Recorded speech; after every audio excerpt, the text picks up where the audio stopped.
milli mücadelenin en önemli kahramanlarından olan Kazım Karabekir Paşa'nın ifade ettiği bu cümleler bir yandan savaşlar ve mücadeleler içinde geçen yaşamını özetlerken aynı zamanda da Cumhuriyet sonrası hakkında ortaya atılan iftiralara karşı gösterdiği dik ve sabırlı duruşun en net cevabıydı. Osmanlı'nın son dönemlerde yetiştirdiği önemli subayların başında gelen bu kişi bir yandan istibdad ile mücadele ederken diğer yandan da cepheden cepheye koşarak vatan savunması için canını dişine takıyordu. Bir imparatorluğun yıkılışına acı bir şekilde şahitlik eden bu paşa yeni bir vatan içinse Erzurum'dan mücadeleye başlarken milli mücadele önderi Mustafa Kemal Paşa'nın ise en büyük destekçisi olacaktı. O Erzurum, Ardahan, Kars ve Batum'u Rus işgalinden kurtarmış, ordularını Bakü'ye kadar götürmüş Şark Fatihi bir komutandı. Milli mücadelenin en önemli safhasında ve Atatürk'ün bile umutsuzluğa kapıldığı bir anda adeta bir anıt gibi yükselen yetimlerin babası Kazım Karabekir Paşa'ydı. Milli mücadelenin 2 numaralı kahramanı Şark Fatihi Kazım Karabekir Paşa kimdi? Canını hiçe sayarak Mustafa Kemal Atatürk ile başlattığı kurtuluş mücadelesinden sonra ne oldu da araları açıldı ve Atatürk'ün ölümüne kadar izole bir hayat yaşamak zorunda kalmıştı? Gelin hep birlikte bu sorulara cevap ararken aynı zamanda o dönemin siyasi atmosferini de inceleyelim. 19. yüzyılın sonları ile 20. yüzyılın başları hem dünya tarihi açısından hem de Osmanlı Devleti açısından bir hayli karmaşık ve önemli olaylara sahne olmuştu. 1789 yılındaki Fransız ihtilalinin getirdiği milliyetçi dalga ile yeni bir dünya düzeni oluşmaya başlamış ve milli devletlerin kurulması sağlanmıştı. Bünyesinde birçok ulusu barındıran ve bu özelliğiyle imparatorluk vasfına sahip olan Osmanlı Devleti, Avusturya Macaristan ile bünyesinde barındırdığı toplumlarla iç içe girmişliğinden kaynaklı olarak bu milliyetçilik akımlarından en çok etkilenen devletlerden biri olacaktı. Avrupa ve Balkanlarda artan milliyetçiliğin de etkisiyle Osmanlı Devleti bünyesinde bulunan birçok ulus dış müdahalenin de etkisiyle bağımsızlık mücadelesi vermiş ve birçoğu da amacına ulaşmıştı. Tabii bu artan milliyetçilik dalgası Osmanlı aydınlarını da etkilemiş ve Türklük bilinci hem aydınlar hem de subaylar arasında da etkisini göstermeye başlamıştı. İlk etapta Jön Türkler adıyla anılan bu hareket daha sonra İttihat ve Terakki Cemiyeti adı altında örgütlenecek, 2. Abdülhamit'e meşrutiyeti kabul ettirip Osmanlı Devleti'nde rejim değişikliğini sağlayacaktı. Bu cemiyet daha sonra Kurtuluş Savaşı'nı başlatacak ve Osmanlı Devleti'nin küllerinden yeni bir devleti kuracak olan subayları da barındırıyordu. Bunlar arasında Mustafa Kemal, Kazım Karabekir, İsmet İnönü, Rauf Orbay, Fethi Okyar, Refet Bele, Ali Fuat Cebesoy gibi Kurtuluş Savaşı'nın önemli kahramanları vardı. 20. yüzyılın başlarına geldiğimizde dünya itilaf ve ittifak devletleri olarak iki kutba ayrılmış ve büyük bir savaş kaçınılmaz hale gelmişti. 1914 yılında Avusturya Macaristan'ın Sırbistan'a savaş açmasıyla başlayan ve 4 yıl sürecek olan 1. Dünya Harbi'nin fitili ateşlenmişti. Osmanlı Devleti bu savaşta ilk etapta tarafsız kalmaya çalışsa da Almanya'nın yanında ittifak devletleri safında savaşa girmek mecburiyetinde kalmıştı. Zira savaş öncesinde ve sırasında yapılan anlaşmalarla savaş sonrası topraklar pay edilirken bu paylaşımdan en çok etkilenen devlet savaşa girmese bile Osmanlı Devleti olacaktı. İşte böyle bir ortamda 23 Ağustos 1882 tarihinde İstanbul'un Küçük Mustafa Paşa semtinde asker bir babanın oğlu olarak dünyaya gelen Kazım Karabekir'in eğitim hayatı henüz 3 yaşındayken Zeyrek'te Sıbyan Mektebi'nde başlamış, ancak babasının sürekli görev yerinin değişmesi eğitim hayatını da olumsuz etkilemişti. Çünkü babası Mehmet Emin Bey'in İskilip'te görev yaptığı sıralarda Sultan Abdülaziz için düzenlenen güreş gösterileri için gönderdiği Pehlivan Mustafa isimli bir pehlivanın Sultan Abdülaziz'in öldürülmesi olayına karışması üzerine Sultan Abdülhamit döneminde görev hayatı sürgünlerle geçmiş ve hak ettiği paşalığı kendisine bir türlü verilmemişti. Zira Kazım Karabekir'in Abdülhamit'e olan öfkesi buradan gelmekteydi. Zeyrek'te başladığı ilk öğrenimine Van ve Harput'un ardından Hicaz'da tamamlayan Musa Kazım, Mekke'de 3 yıl kaldıktan sonra babasının 1893 yılında vefatı üzerine ailesiyle İstanbul'a dönmek zorunda kalmış ve askeri ortaokul eğitimine abisi Hulusi Bey ile Fatih'teki askeri okulda başlamış ve 1896 yılında buradan birincilikle mezun olmuştu. Musa Kazım, Fatih Askeri Ortaokulu'nun 3. sınıfındayken en büyük abiyi Hamdi Bey'in kitaplarını okuyarak Fransız devrimi hakkında bilgiler edinir ve Hamdi Bey'e gelen gizli gazeteler vasıtasıyla İttihat ve Terakki Cemiyeti'nden haberi olur. Fatih Askeri Ortaokulu'nu birincilikle bitirdikten sonra 1896 yılında Kuleli Askeri Lisesi'ne başlayan Musa Kazım da Türklük bilinci bu dönemde başlamış. Özellikle bu yıllarda Girit Adası'na özellik verilmesi, Teselya'nın elden çıkması Musa Kazım'ı üzmüş ve kendisinde Türk ulusu bilinci artmaya başlamıştı. Kuleli Askeri Lisesi'ni 1900 yılında ikincilikle bitiren Musa Kazım aynı yıl Harp Okulu'na başlamış ve eğitiminin ikinci yılında Arap, Şam ve Bağdatlı arkadaşlarından ayrılıkçı hisler sezmişti. Özellikle Müslüman toplumlarından bile sezdiği bu durum kendisini tarihi konulara itmiş, Türkler ve Türklük hakkında araştırmalar yapmasına neden olmuştu. Harbiye'yi birincilikle bitiren Musa Kazım Bey 1903 yılında teğmen rütbesiyle orduya katılmış ve ilk görev yeri ise bir zamanlar babasının da görev yaptığı manastır olmuştu. Harp Akademisi'nde eğitim gördüğü sıralarda burada Kazım Özalp, Nuri Conker gibi geleceğin ünlü komutan ve ünlü isimlerle sınıf arkadaşıyken İsmet İnönü ve Cemal Paşa ile burada tanışmış ve arkadaş olmuştu. Manastır Harp Akademisi'ni 1905 yılında birincilikle bitiren Musa Kazım Bey kurmay yüzbaşı olarak mezun olur ve ilk görev yeri olarak da Manastır'daki 3. Orduya tayini çıkmıştı. Burada Enver Paşa ve Fethi Hoker ile tanışan Musa Kazım Bey, Enver Bey'in vasıtasıyla İttihat ve Terakki Cemiyeti'ne üye olacak ve daha sonra cemiyette önemli görevler üstlenecekti. Kazım Karabekir'in Mustafa Kemal Paşa ile ne zaman tanıştığıyla ilgili net bir bilgi olmasa da Atatürk'ün sınıf arkadaşı olan Ali Fuat Cebesoy, Kazım Karabekir ile Mustafa Kemal'i 1900 yılında kendisinin tanıştırdığını belirtmektedir. Manastır'daki stajını bitirdikten sonra 6 Eylül 1906 tarihinde burada askeri stratejist olarak göreve başlayan Musa Kazım Bey, İstanbul'a geldikten sonra İttihat ve Terakki Cemiyeti'nin Harbiye'deki yapılanmasında aktif olarak rol alır ve cemiyetin fedai birimini kurar ve başına geçecekti. Nitekim kendisinin de bir fedai olduğundan eserlerinde bahsetmektedir. Daha sonra Edirne'de bulunan 2. Ordu'da görev almaya başlayan Musa Kazım Bey, 31 Mart isyanının patlak vermesi üzerine hareket ordusundaki 2 tümenden biri olan Şevket Turgut Paşa komutasındaki tümenin kurmay başkanıydı. Hüseyin Hüsnü Paşa komutasındaki diğer tümenin kurmay başkanı ise kol ağası yani yüzbaşı Mustafa Kemal Bey'di. Kader, Türk milletinin bu iki kahramanını genç yaşta aynı dava uğruna bir araya getirecekti.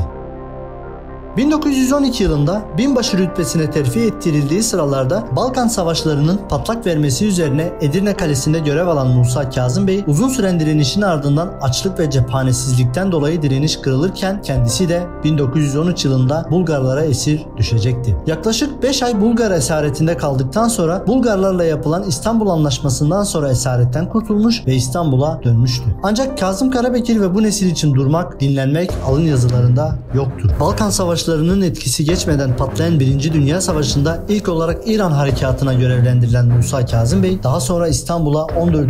Tümen Komutanlığı'na görevlendirilir. Çanakkale cephesinin açılması üzerine tümeniyle cepheye görevlendirilen Musa Kazım Bey, Kerevizdere'de 3 ay boyunca Fransızlar ile çarpışır. Fransızlara karşı sürdürdüğü başarılı mücadele üzerine Muharebe Gümüş Liyakat Madalyası ve Harp Madalyası verilmiş ve özellikle Gelibolu'da gösterdiği yararlılıklar üzerine albay rütbesine terfi ettirilmişti. Çanakkale cephesinin kapanması üzerine 1915 yılında Irak cephesinde savaşan 6. Ordu Komutanı Wonder Gotz Paşa'nın yanında kurmay başkanlığına getirilen Musa Kazım Bey, 1,5 yıl kadar Irak cephesinde İngilizlerle mücadele ederken 18. Kolordu'nun komutanlığına getirilmişti. Irak cephesinden sonra önce 1917 yılında Lice'deki 2. Kafkas Kolordusu komutanlığına atanmış, ardından da 1918 yılında 1. Kafkas Kolordusu komutanlığına tayin edilmişti. Musa Kazım Bey'in görev yerinin bu kadar sık değiştirilmesinin nedeni Enver Paşa'nın fazlaca Alman etkisinde kalmasını ve Enver Paşa'nın savaş yönetimini eleştirmesi olmuştu. Musa Kazım Bey 1918 yılı içerisinde askeri açıdan birçok başarı kaydetmişti. 1877 yılında Ruslar ile yapılan meşhur 93 Harbi'nde Ruslara kaptırılan ve yaklaşık 40 yıldır da Rus egemenliğinde bulunan Sarıkamış, Kars ve Ardahan Ruslardan kurtarılmış ve bu başarıları karşılığında da 28 Temmuz 1918 tarihinde tüm generallik rütbesine yükseltilmiş ve paşa olmuştu. Kazım Karabekir, Rusya ile sınırını güvenceye aldıktan sonra harekatını daha da ilerleterek Ermenileri yenmiş ve Gümrüğü Ermenilerden teslim almış, ardından İngiltere'nin güdümünde bulunan İran Azerbaycan'ına karşı harekat başlatmıştı. Kazım Paşa, Tebriz'i ele geçirmeye çalışan İngiliz birlikleriyle yaşanan şiddetli çarpışmalardan sonra 5 Eylül 1918 tarihinde İngilizleri yenerek Tebriz'e girmiş ve karargahını buraya taşımıştı. Ancak Mondros Mütarekesi'nin imzalanması üzerine ordusu lağvedilmiş ve kendisi İstanbul'a dönerken Osmanlı Devleti ise Doğu cephesindeki kazanımlarını bırakarak 1914 sınırlarına çekilmek zorunda kalacaktı. Kazım Paşa İstanbul'da bulunduğu sıralarda Mondros Mütarekesi'nden yararlanan itiraf devletleri bir yandan Anadolu'yu işgallere başlarken Kazım Paşa ve Mustafa Kemal Paşa gibi 1. Dünya Savaşı'nın önemli subayları da kurtuluş çareleri aramaya başlamıştı. İstanbul'da Rauf Orbay, Mustafa Kemal Paşa, İsmet İnönü ve Ali Fuat Paşalar ile görüşmeler gerçekleştirdikten sonra Anadolu'da mücadelenin kararı alınması üzerine Kazım Paşa, Gülcemal vapuru ile Trabzon'a gelmiş ve ardından da 3 Mayıs 1919 tarihinde 15. Kolordu Komutanlığı'nda göreve başlamıştır. Kazım Paşa'nın Erzurum'a geçmesinin ardından Mustafa Kemal Paşa'nın da Samsun'a geçmesiyle bir milletin ölüm kalım mücadelesi artık fiilen başlamıştı. Mustafa Kemal Paşa'nın Havza ve Amasya genelgelerinin yayımlanmasında önemli katkıları olan Kazım Paşa, Mustafa Kemal Paşa'yı Erzurum'da gerçekleştirilecek kongreye davet etmiş ve burada gösterdiği dirayet sayesinde Mustafa Kemal Paşa'yı mücadelenin önderi yapacaktı.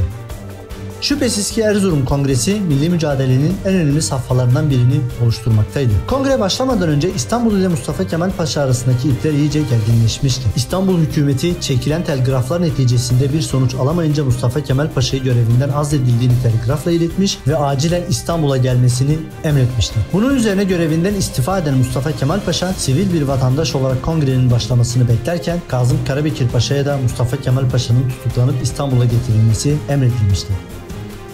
Mustafa Kemal Paşa ve Rauf Orbay Erzurum'da bulundukları esnada Mustafa Kemal Paşa'nın kurmay görevlisi Kazım Dirik, Mustafa Kemal Paşa'nın istifası üzerine "Paşam, siz askerlikten istifa ettiniz. Benim bundan sonra emrinizde vazifeme devam imkanım kalmadı. Evrakı kime teslim edeyim?" diye sorması odada bulunan Mustafa Kemal Paşa'yı oldukça üzmüştü.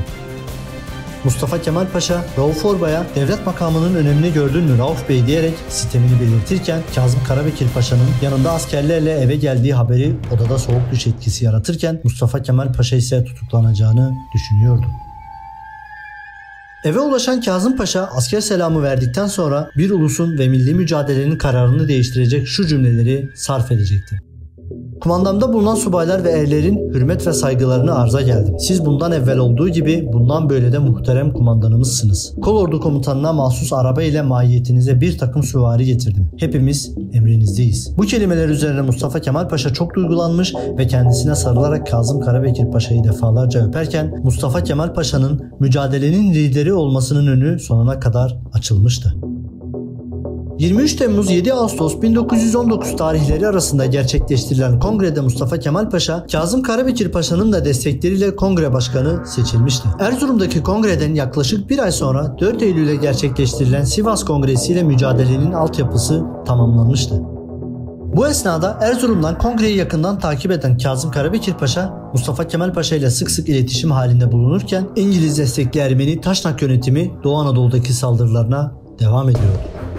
Büyük Millet Meclisi'nin açılmasından sonra Doğu Cephesi Komutanı olarak görev almaya başlayan Kazım Karabekir Paşa, artan Ermeni saldırılarına karşılık Ermenistan üzerine bir harekatı gündeme getirmiş ve Mustafa Kemal Paşa ile müzakerelerde bulunduktan sonra 22 Eylül 1920 tarihinde Büyük Millet Meclisi'nden harekat izni aldıktan sonra 28 Eylül'ünde harekatı başlatmıştı. Bu harekattaki amaç Kars, Ardahan, Artvin ve Batum'un alınması ve Ermeni mezalimine son vererek Türkiye'nin doğu sınırlarının güvence altına alınmasıydı. Kazım Karabekir Paşa komutasında başlayan harekat sonucunda 30 Eylül'de Sarıkamış, 30 Ekim'de Kars ve 7 Kasım'da da Gümrük kurtarılırken milli mücadele adına ilk zafer de Kazım Karabekir tarafından gelirken kendisi de adına yakışır bir şekilde Şark Fatihi unvanını alacaktı. Zaferden sonra Kazım Karabekir Paşa birliklerinin bir kısmını Batı cephesine destek için gönderirken bir yandan Ruslardan gelen yardımları Batı cephesine ulaştırıyor, diğer yandan da Batum'da bulunan Enver Paşa'nın olası girişimlerine karşı doğu sınırlarını güvence altında tutuyordu. Özellikle Kazım Karabekir Paşa'nın gönderdiği birlikler ve Rus yardımları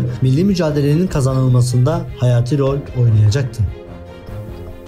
Peki ne oldu da milli mücadelenin en önemli iki kahramanının arası açılmıştı ve neden biri ön plana çıkarken diğeri ise geri planda kalmak zorunda kalacaktı? Bu sorunun cevabının zor olduğunu belirtmekle beraber aslında bu ikili arasındaki ilk görüş ayrılıklarının Sivas Kongresi'ne dayandığını Rauf Orbay anılarında bahsetmektedir. Orbay, Karabekir Paşa'nın yeterli bilgi sahibi olamadığı hususunda şikayetlerini içeren yazışmaların olduğunu belirtirken Ali Galip olayı nedeniyle kongrenin erken bitirilmesini doğru bulmamıştı. Ayrıca Kazım Karabekir Paşa'nın Sivas Kongresi'ne yönelik yaptığı en büyük eleştiri Erzurum Kongresi'nde alınan kararlara aykırı bir kararın alınmaması konusunda anlaştıkları halde bunun gerçekleşmemiş olmasıydı. Karabekir Paşa Erzurum Kongresi'nde Doğu ile Batı'nın ayrı ayrı mücadele etmesi gerektiğini düşünürken Sivas Kongresi'nde ise birlikte mücadele kararının alınmasını yanlış bulmaktaydı. Ayrıca Mustafa Kemal Paşa'nın hem başkomutan hem de meclis başkanı olması fikrine de karşıydı.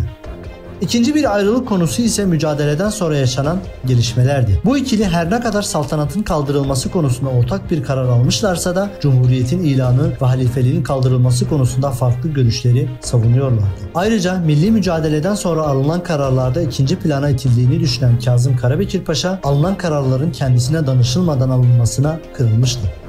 Özellikle Cumhuriyet'in ilanını Trabzon'da bulunduğu sırada öğrenmesi Kazım Karabekir ile Mustafa Kemal Paşa'nın arasının iyice açılmasına neden olurken, Kazım Karabekir Paşa ise Mustafa Kemal Paşa'ya karşı muhalefetin liderliğini üstlenecekti. Zira bu muhalefet yeni kurulan Cumhuriyet'in ilk muhalif partisi olacak olan Terakkiperver Cumhuriyet Fırkası'nda kendisini gösterecekti. İki lider arasındaki bir diğer görüş ayrılığı konusu halifeliğin kaldırılması yönünde olacaktı. Mustafa Kemal Paşa ve çevresi bu konuda radikal bir tutum sergilerken Kazım Karabekir Paşa ise bu kurumun devamı görüşündeydi. Karabekir Paşa olaya muhafazakarlık veya gönül bağından ziyade pragmatik bir yaklaşım sergileyerek batılı devletlerce düşman kabul edilen Türkiye'nin halifeliği kaldırması durumunda İslam ülkelerinin desteğini kaybedeceği ve yalnız kalacağını ifade ederken İslam ülkelerinin büyük taarruzdaki desteklerine değinmişti. Olayı Musul bağlamında da değerlendiren Karabekir Paşa, halifeliğin kaldırılmasının Musul sorununda Türkiye'nin elini zayıflatacağını belirterek bunun ülke içinde huzursuzluklara neden olacağını ve İngilizlerle Musul meselesini çözmeden bu kararın alınmasının yanlış olduğunu ifade etmekteydi. Ayrıca yine Karabekir Paşa, halifeliğin kaldırılması haberini tıpkı Cumhuriyet'in ilanında olduğu gibi yine Ankara'da olmadığı bir zamanda Edremit'te öğrenmişti. Kazım Karabekir Paşa ile Mustafa Kemal Paşa arasındaki fikri ayrılık artık geri dönülemeyecek şekilde fiili bir ayrılığa doğru ilerliyordu. Fethi Okyar'ın ilk beşler dediği Mustafa Kemal, Kazım Karabekir, Ali Fuat Cebesoy, Rauf Orbay ve Refet Bele gibi Kurtuluş Savaşı'nın fikri ve fiili temelini atan liderlerin ülkenin kurtuluşu için gösterdikleri birliktelik, inkılap hareketleri neticesinde iyice açılmış, 17 Kasım 1924 tarihinde Terakkiperver Cumhuriyet Fırkası'nın kuruluşu ile ipler artık kopmuştu. Türkiye Cumhuriyeti'nin ilk muhalefet partisi olan Terakkiperver Cumhuriyet Fırkası'nın ömrü uzun olmayacak ve Şehzade isyanını bahane gösterilerek parti kapatılırken Kazım Karabekir ve arkadaşları ise mecliste sadece vekil sıfatıyla bulunacaklardı. Terakkiperver Cumhuriyet Fırkası'nın ve muhalif gazetelerin kapatılması Türkiye'de tek partili siyasal yönetimini fiili olarak başlatmıştı. Eski TCF'liler mecliste bulunmakla beraber Takrir-i Sükun yasasının devamı ve istiklal mahkemelerinin işleyiş tarzı muhalefeti yok ettiği için ülkede gerçekçi olmayan bir sükunet ortamı vardı. Böyle bir ortamda Atatürk toplumsal ve hukuksal yaşama ilişkin devrim atılımlarını rahatlıkla yürütebiliyordu. Ancak bu devrimlere karşı alttan alta tepkiler de yükseliyordu. İşte böyle bir ortamda 1926 yılına gelindiğinde Türk siyasal yaşamında izlerinin etkisi uzun süre yaşanacak bir olay gerçekleşecekti. Atatürk 1926 yılının Mayıs ve Haziran ayında yurt gezisi yapmıştı. Eskişehir, Afyon, Konya, Tarsus, Mersin ve Silifke'ye uğramış ve Silifke'deki örnek çiftliğinde bir süre kaldıktan sonra Bursa'ya gelmiş ve ardından 14 Haziran 1926 tarihinde Bursa'dan yola çıkarak önce Balıkesir'e ardından da İzmir'e gelmeyi planlamıştı. Kendisi Balıkesir'de bulunduğu sırada İzmir valisi Kazım Dirik'ten telgrafta kendisine karşı bir suikast girişiminin ortaya çıkarıldığı ve İzmir'e gelişinin ertelenmesi ricası bildiriliyordu. İzmir suikast girişimi olayının ortaya çıkarılması Türk siyasal yaşamında Terakkiperver Cumhuriyet Fırkası'nın kapatılmasından sonra üstü örtülü olarak devam eden sükunet ortamının bozulmasına ve gerginleşmesine neden olmuştu. Kamuoyunda suikast meselesi bir kişisel dava değil, siyasal amaçları olan geniş kapsamlı bir planın parçası olarak tartışılmaya başlanmıştı. Suikast girişimi Halk Fırkası üyeleri tarafından bir cava adına dönüştürülürken muhalefeti susturmanın bir aracı haline gelecek ve bundan eski Terakkiperver Cumhuriyet Fırka üyeleri ve Kazım Karabekir Paşa da nasibini alacaktı. Karabekir Paşa girişimde payı olduğu düşüncesiyle kendi ifadesine göre 19 Haziran 1926 tarihinde tutuklanacaktı. Kazım Karabekir Paşa'nın Atatürk'e suikast girişiminden dolayı tutuklanması ülkede büyük bir şaşkınlığa yol açarken Başvekil İsmet Paşa, Kazım Karabekir Paşa'nın tutuklanmasını doğru bulmamış ve onu bıraktırmıştı. Ancak Ankara İstiklal Mahkemesi derhal Atatürk'ü devreye koyarak bu duruma itiraz etmiş ve gerekirse İsmet Paşa'nın da tutuklanabileceğini İsmet Paşa'ya hissettirmişti. Devreye giren Atatürk, suikast planının doğru olduğunu görmesi için İnönü'yü İzmir'e çağırmış ve burada İnönü'yü ikna etmişti. İnönü'nün ikna olması üzerine Kazım Karabekir Paşa 22 Haziran'da tekrar tutuklanacaktı. Ankara İstiklal Mahkemesi İzmir'de Elhamra Sineması'nda yani bugünkü Milli Kütüphane'de 26 Haziran günü duruşmalara başlarken Kazım Karabekir Paşa ise 4 Temmuz'da salona girdiği esnada askerler hazır ola geçmiş ve Kazım Karabekir Paşa'nın emirlerini beklemekteydiler. Mahkeme başkanının defalarca emirlerine rağmen mahkeme başkanını dinlemeyen askerler Kazım Karabekir Paşa'nın emri üzerine normal düzenlerine geçmişlerdi. Bu aslında Kazım Karabekir Paşa'nın asker ve toplum nezdindeki saygısını da göstermekteydi. 13 Temmuz 1926'da mahkeme Elhamra Sineması'nda kararını açıklamış. Aldığı kararda Kazım Karabekir ve diğer paşaların beraatine karar verirken suikast tertipçisi olarak aralarında İsmail Can Bulat Bey'in de olduğu 15 kişinin idamına karar vermişti. Aslında mahkemenin beraat kararını vermekten başka çaresi de yoktu. Zira haklarında karar verilecek kişiler milli mücadelenin en önemli kahramanlarındandı ve başlarında da Kazım Karabekir Paşa bulunmaktaydı. İzmir suikast girişimi olayı Kazım Karabekir ve arkadaşlarının siyasal yaşamdan fiilen tasfiye edilmesine neden olmuş ve Atatürk'ün ölümüne kadar gözlem altında ve baskıya maruz kalacaktı. Kurtuluş Savaşı'ndaki başarı ve katkıları yadsınamayacak olan Kazım Karabekir'in 5 Aralık 1927 tarihinde askerlikle de ilişiği kesilecekti. 1924 yılında ordu müfettişliğinden istifa etmiş ancak askerlik sıfatı devam etmekteydi. 29 Kasım 1927 tarihinde Milli Savunma Bakanı Mustafa Abdülhalik Bey'in başlattığı bir yazışma sonucunda kendi görüşü sorulmadan askerlikle ilişiği kesilecek ve kor general olarak emekliliğe sevk edilecekti. Suikast olayından sonra gözlem altında tutulmaya başlayan Kazım Karabekir Paşa bu arada kendisini yazmaya vererek gerek hayatı gerekse de askerlik dönemleriyle ilgili pek çok eseri yazmakla meşgul olmuştu. Ancak 1933 yılında gerçekleşen bir hadise kendisini derinden sarsacaktı. 1933 yılında bazı gazetelerde hakkında çıkan karalama ve iftiralara cevap vermek üzere İstiklal Harbimizin Esasları adlı kitabı kaleme alan Kazım Karabekir'in evine baskın düzenlenmiş ve evinde yapılan aramada birçok eser ve evraklar çuvallara doldurularak götürülmüştü. Bir de bunlara aynı yıl kendisine karşı suikast girişimi hazırlığının eklenmesi 1933 yılının adeta kabus gibi geçmesine neden olacaktı. Karabekir Paşa kendisine yönelik bir suikast girişiminin olduğunu ve bunun İstanbul Valiliğinde müzakere edildiğini iddia ederken 9 Ağustos 1933 tarihinde İsmet Paşa'ya gönderdiği mektupta bunu dile getirmiş ve İsmet Paşa'yı da tehdit etmişti. Bu olaylardan sonra gerek İsmet Paşa gerekse de Ali Fuat Cebesoy aracılığıyla Atatürk ve Kazım Karabekir Paşa'yı barıştırma girişimi olmuşsa da bunda başarısız olunmuş ve Kazım Karabekir Paşa Atatürk'ün ölümüne kadar bir nevi inzivaya çekilirken kendisini anılarını yazmaya adamıştı. Kazım Karabekir Paşa'nın yeniden siyaset sahnesine dönüşü Atatürk'ün vefatı ile olmuştu. Atatürk'ün ölümünün ardından Cumhurbaşkanı seçilen İsmet İnönü rejim ile ters düşen eski asker ve siyasetçileri kazanma yoluna gitmiş ve 1938 yılının sonunda Celal Bayar aracılığı ile Kazım Karabekir Paşa'ya milletvekili olma önerisinde bulunmuştu. Karabekir Paşa İsmet İnönü'nün teklifini kabul etmesi üzerine İstanbul'dan milletvekili olurken 1946 yılında meclis başkanı seçilecek ve 26 Ocak 1948 tarihine kadar bu görevini sürdürecekti. O, verdiği bir topuk selamıyla bir milletin kaderini değiştirmiş büyük bir komutandı. Sarıkamış, Kars ve Artvin'i 40 yıllık düşman işgalinden kurtaran, ordularını Bakü'ye süren Şark Fatihiydi. O, yalnız bir asker değil, bir şair, müzisyen ve en önemlisi yetimlerin babası Kazım Karabekir'di. Mekanı cennet olsun. Kazım Karabekir ile ilgili hazırladığımız video bu şekildeydi. Umarım videomuzu beğenmişsinizdir. Video ve kanalımızla ilgili eleştiri ve görüşlerinizi hem videonun yorum kısmına hem de kanalın topluluk sayfasına yazabilirsiniz. Daha güzel içeriklerin gelmesi siz değerli izleyicilerimizin desteklerine bağlıdır. Lütfen videoyu beğenip kanalımıza abone olmayı unutmayınız. Bir başka videoda görüşmek üzere, esenlikle kalın.